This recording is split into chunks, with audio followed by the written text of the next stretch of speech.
मेरा सादर प्रणाम। मैं अब ज़्यादा तो नहीं कहूँगी, बहुत टाइम हो गया है और आप लोग बहुत देर से सुन ही रहे हैं। तो जैसे हम लोग निबंध लिखते हैं तो लास्ट में क्या लिखते हैं?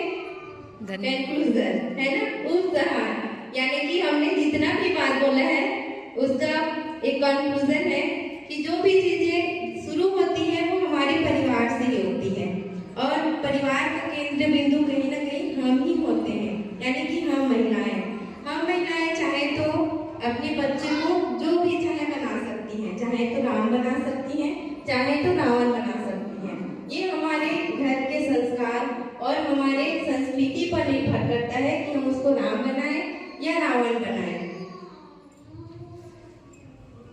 तो सभी ने कहानी के माध्यम से कहा, ये बहुत अच्छा लगा और आप सभी ने यहाँ पे सुना। ये कार्यक्रम का नाम ही सप्त शक्ति संगम है, जिसका अर्थ है कि 7 प्रकार की शक्तियों का संगम होना, यानी कि वो शक्तियाँ हमारे अंदर निहित हैं और उसको हमको पहचानना है और आगे लेके जाना है। और ये जो बातें हैं वो हमारे बच्चों से ही शुरू करना है और अपने घर से शुरू करना है। हमारी संस्कृति को अपने बच्चों को बताते जाना है, अवगत कराते जाना है और सिखाते जाना है कि ये हमारी संस्कृति नहीं है, ये हमारी संस्कृति है। ऐसे करके अपने बच्चों को सिखाना है।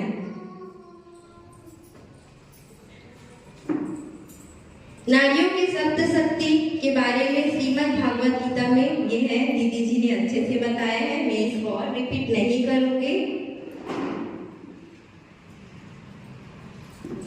कहा जाता है कि किसी देश को यदि बर्बाद करना है तो उस देश की महिलाओं को अशिक्षित कर दो और उस देश की संस्कृति को बर्बाद कर दो, क्योंकि संस्कृति ही क्या होती है? हमारे समाज का दर्पण होता है, यानी कि हम जो अपनी संस्कृति में करते हैं वही हमारे समाज में दिखाई देता है।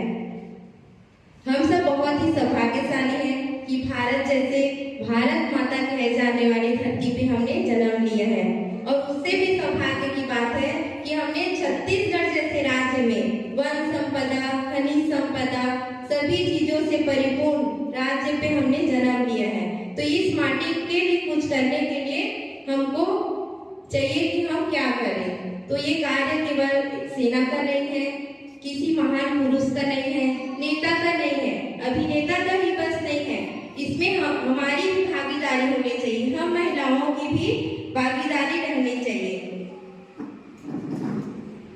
तो हमारे बच्चों से ही हम शुरू करें, बहुत बड़ा